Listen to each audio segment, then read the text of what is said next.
ने भी एक वो लिखा उत्तर प्रदेश के 8 साल के बारे में, क्योंकि कन्नौज ये क्षेत्र है, कन्नौज की जनता ने कन्नौज के विकास के लिए वोट दिया है। मैं कन्नौज की जनता को एक बार फिर भरोसा दिलाता हूं, ये जो 8 साल काटे हैं, ये जो 8 साल कटे हैं, इसने विकास से कन्नौज को काट दिया।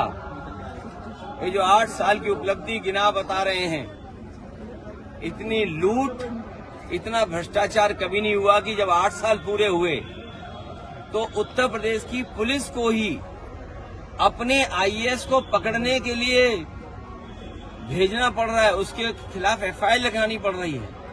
ये देश के पहला इतिहास होगा जहां सरकार अपनी उपलब्धि और विकास की खुशी मना रही हो, वहीं एक आईएएस अधिकारी अंडरग्राउंड हो गया हो।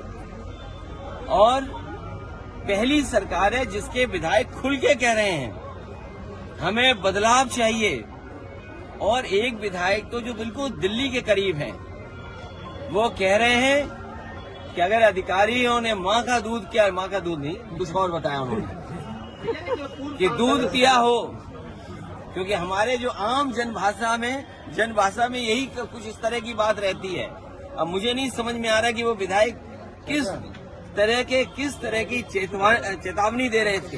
लेकिन सोचिए, एक विधायक ये आरोप लगा रहे हो कि भ्रष्टाचार है, बेईमानी है।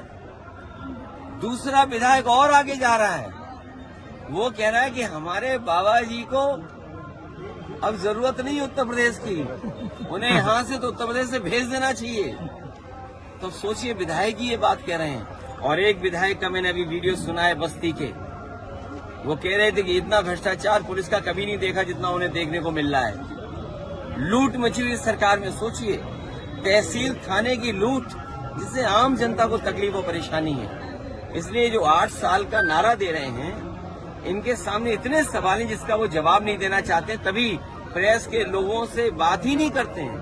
प्रेस के लोग सवाल पूछना चाहें तो प्रेस के किसी भी सवाल का सरकार जवाब नहीं देना चाहती है। योगी जी ने कहा है, नीचे कर लीजिए। मैं अपने प्रेस के लोगों का धन्यवाद देना चाहता हूँ।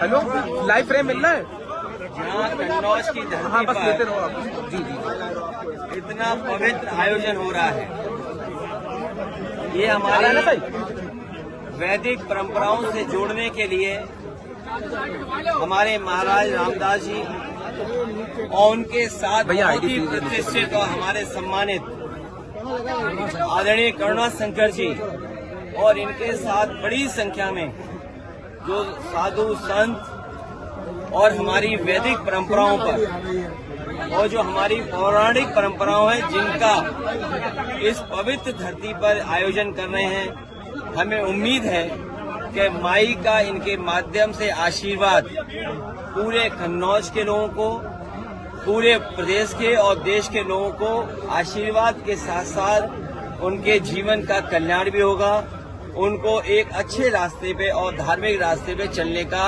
यहाँ से आशीर्वाद भी मिलेगा। मैं आदरणीय रामदास जी महाराज और हमारे पूजनीय आदरणीय करुणा शंकर जी बहुत पुराने हैं।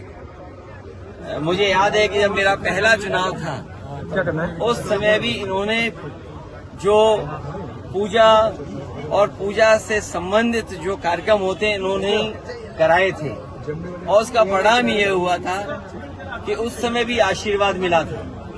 आज जो इतना भव्य माई के आयोजन हो रहा है, जहाँ इतनी कुंड बने बताया जा रहा है, 1108 कुंडियों का जो आयोजन है, ये ऐतिहासिक है। इतने बड़े पैमाने पर कहीं भी आयोजन नहीं हुआ है। हमें पूरा भरोसा है कि माई यहाँ की जनता का कल्याण करेगी, उनके भविष्य को बेहतर करेगी, उनके जीवन में खुशियाँ, उनके जीवन में स्वास्थ्य और स्वस्थ जीवन होगा, ये कामना हम सब लोग कर रहे हैं इनके बाद। सर, उत्तर प्रदेश सरकार के 8 साल पूरे, देखिए, ये टोपी जब से नेताजी ने दी हमें, तब से मैं लगा रहा हूँ। हम उनमें से लोग नहीं है जो टोपी बदलते हों। और मैं तो कहूंगा आपसे, मेरा नौजवान साथी लग रहा है, ये गूगल करे कि सबसे ज्यादा बदलने वाला टोपी वाला नेता कौन है। मैं तो कहूंगा चैट जीपीटी से पूछ लो। और एक नया और आया एआई, एक नया एआई और आया है। अगर उस पर टाइप करके कहोगे कि उस नेता को हमें दिखाओ और बताओ जो नेता सबसे ज्यादा टोपी बदलता है, तो अपने आप आपको पता लग जाएगा कि कौन वो नेता निकलेगा जो सबसे ज्यादा टोपी बदलता है। योगी जी ने कहा भैया बन चुका है। ये जो विदाई की भाषा है ना, ये विदाई का समय है।